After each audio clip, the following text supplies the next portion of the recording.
Don't you love it when you go to buy a new tablet just to draw and you buy an exotic pencil and the latest, most expensive program there is?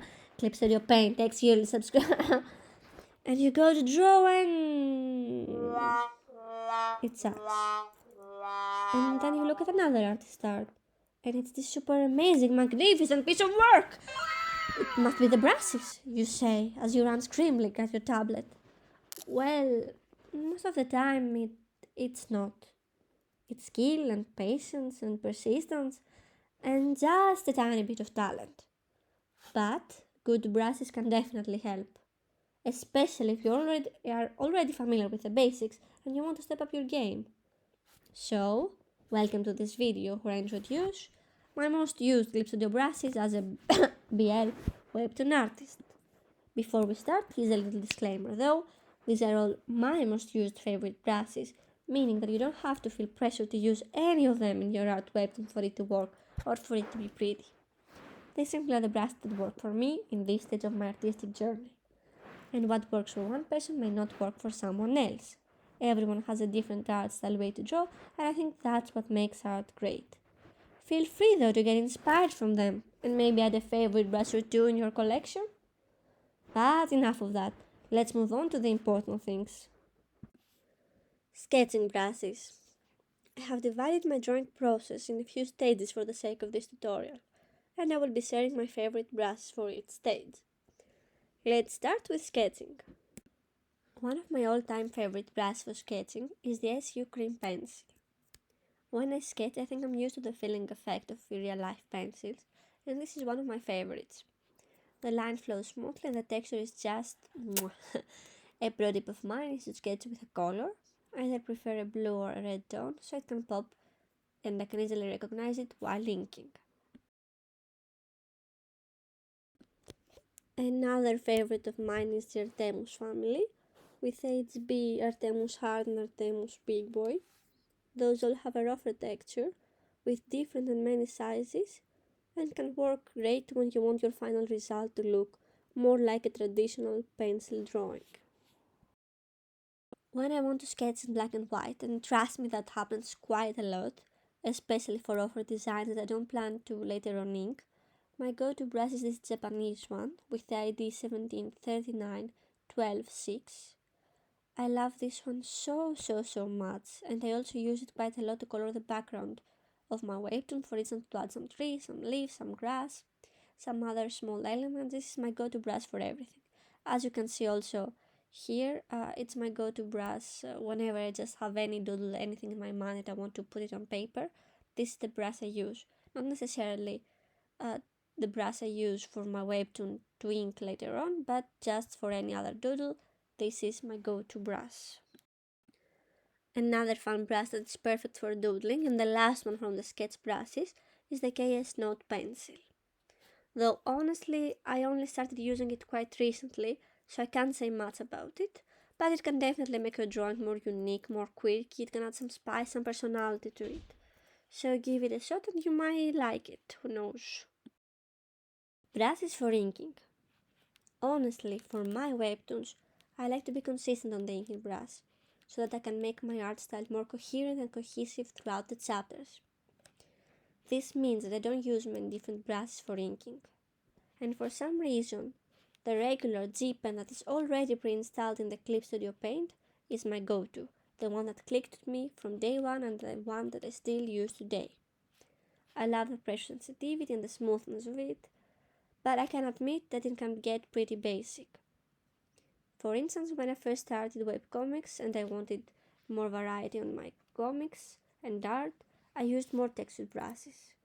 For instance, I used the SU Cream pencil or the Artemus pencil or a different pencil one to have a more traditional kind of effect. There are also some other equally interesting brushes or pens that you can use and have great results with them, such as the Damo ones, which have a great variety and personality. In my opinion, you can just play around, see what works best for you, and continue with that pen onwards. Coloring brushes. Coloring is extremely easy with the tools Clip Studio Paint provides. My most favorite tool of all time is this cute ice cream cone. It's the third most famous tool in Clip Studio Asset Store, and it really is life-saving. When you set your line art as a reference layer, it uses that to color the outlined area without leaving any gaps, as long as your linear line art is connected. It honestly saves so much time.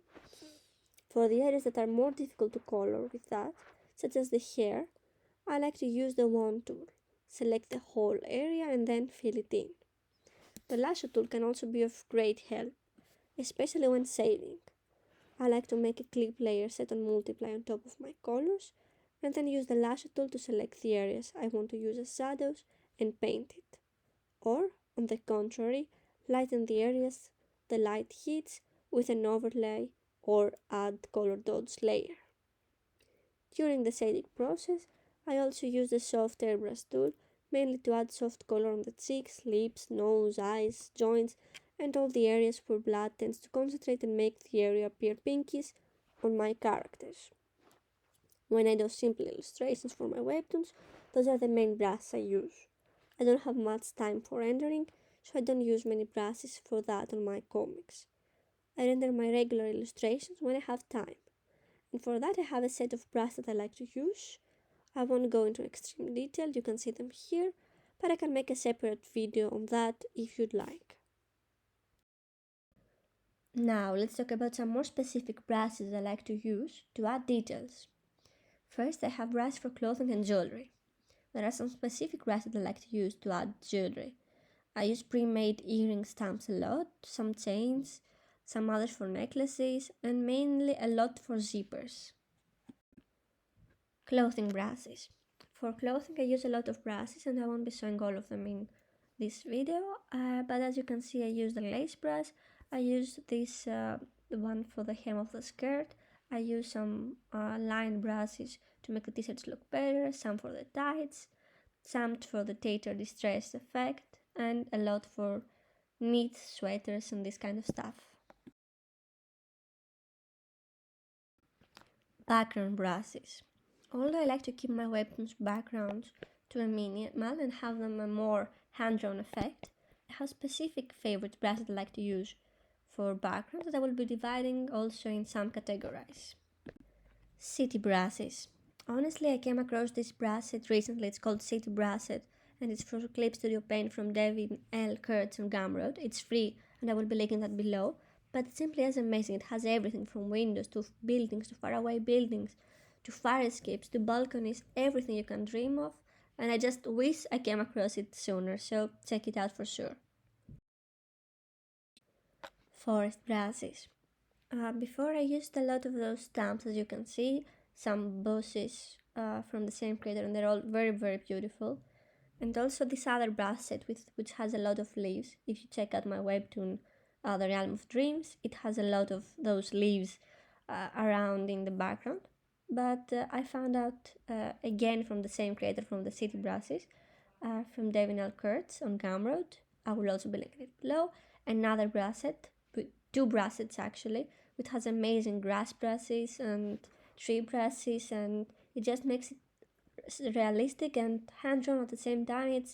It's magnificent. I can't wait to try it out in my webtoon. So maybe it will help you too. Effect brushes. I use a plethora of effect brushes for my webtoon, from tabled light to soft circle to some glow brushes sometimes. Then when I have action scenes I use the magic fire tool a lot. Also the smoke brush is one that I use quite a lot. Then some others with some particle lights, some dust brushes, and then also some blood. I use blood quite a lot. And honestly, lots of brushes. I play around a lot in that domains, and I think you should also see around what works for yourself, what works for what you do. Yeah, but you can get a taste from mine from this video. Recently I've also started playing a lot with some texture brushes, especially those in splatter sponge one, and I like to use them as overlay layers on scenes that I want them to be more grungy, more dark, more dystopian looking. So if you're in for that kind of effect, maybe you can give them a shot as well. They will also be linked below. Sound effect brushes. Lastly, I use sound effects brush number 1 and number 2, especially number 2, to add special text effects on my webcomic. It creates nice squarish letters that I like to use when I want to handwrite a sound effect and when I don't like to use text. I like to use the layer effect, border effect, and add a white line behind to make it pop. Those are the main brushes I use. Let me know if you liked the video and if you would like a part 2 where I dive into more detail and talk more about some of my decoration effect brushes or maybe my rendering ones. If you liked what you saw, don't forget to subscribe for more and like the video. Comment below your favorite brush in Clip Studio Paint so I can check them out and add them in the second part. All the brushes will be linked below. Thank you for watching and see you soon.